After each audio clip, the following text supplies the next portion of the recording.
You mentioned some sci-fi shit about Southern Baptists. What is the give me a little like condensed version of their belief system? Is it basically kind of like Catholicism to the 10th power? Is it very different? Really leaning into the whole element of eternal hellfire for wrongdoing, or give me a little crash course. 100%. So there was a man named Jesus of Nazareth who lived and died and was killed by the Romans. We know that for sure. Crucified. And then whether or not he rose again is the origin of sort of Christianity. But the Catholics, the Protestants formed during the Protestant Reformation when Martin Luther was like, hey, Catholic Church, like, what you built is great, but it's also corrupt because you're selling indulgences so people can get into heaven. Like, your priest is mediating the relationship between humans and God, and you're taking money from people, and that's evil. And so he wrote his 95 Theses and stuck them on the door of the Catholic Church and started Protestantism, which is still under Christianity, but it proclaims a more direct connection to God, that each individual can be connected to God in some certain way. Both Protestants and Catholics believe, in the resurrection, the Virgin Mary. There's more kind of like Mary iconography in Catholicism. Protestants are more a little less Mary worship. But a key difference is the crucifix. So if you look in a Catholic church, Jesus is still on the cross, or I was taught this. If you go to a Protestant church, the cross is empty because Jesus is like born again, and we all can be that. But Protestants gave way to fundamentalists at the turn of the 20th century, which started taking the Bible super literally. Like, for the longest time, I don't think anyone really thought there was one man named Adam and one woman named Eve and a snake.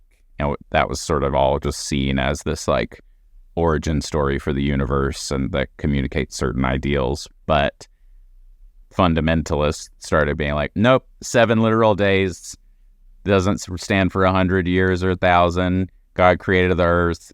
They start picking and choosing parts of the Bible to take like hyper literally. And then hell's always been there that's not true. I started reading a book about a brief history of hell, or heaven and hell. And hell didn't always exist. It started to exist as a way to like deter people from doing certain things and manipulating behavior on earth. But I feel like when I was coming of age in the 90s, hell was very intense in fundamentalist circles. Like, very, very trendy, very fashionable.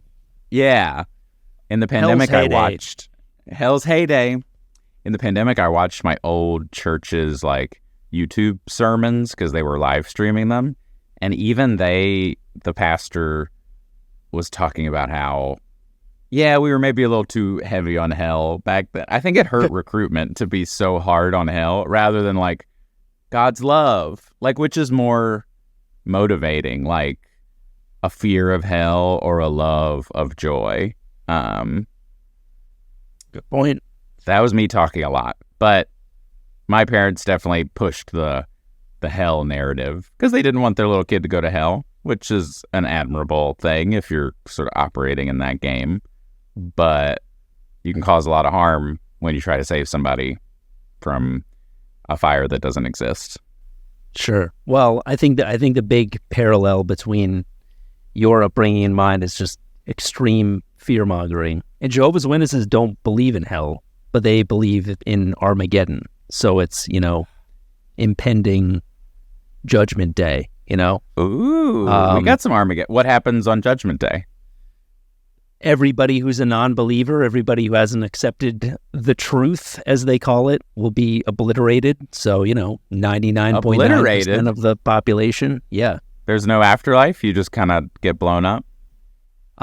So if, say I was Jehovah's Witness currently right now, okay, and Armageddon was to strike this afternoon, you and George, if we were doing this call and Armageddon were to strike, I would watch you guys just be incinerated before my very eyes, fireballs would crash through your roof, and you would just, turn to ash.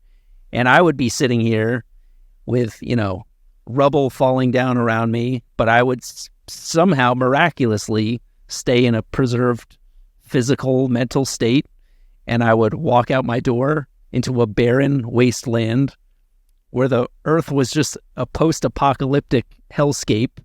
And then all the survivor, I don't know exactly how the logistics of this work out, but the earth is then going to be transformed into a paradise the way God originally created it, where everything is restored to a thing of perfect beauty, and man and beast live as one in perfect harmony forever. And then all your dead loved ones, so like only those that were Jehovah's Witnesses. So my grandparents, nope, they're staying dead. My mom, who was a Jehovah's Witness until the day she died, she will be resurrected. So I'd be reunited with my mother and all other Jehovah's Witnesses who remained faithful until the very end. And then we would all live in harmony on this paradise earth forever and ever. And then certain Jehovah's Witnesses that received a divine calling before their death, they will not be resurrected to this paradise earth. They will be resurrected to rule with Jesus in heaven over the great crowd of people that live on this paradise earth. I'm in. You're in? Sounds pretty Checks good. out. Huh?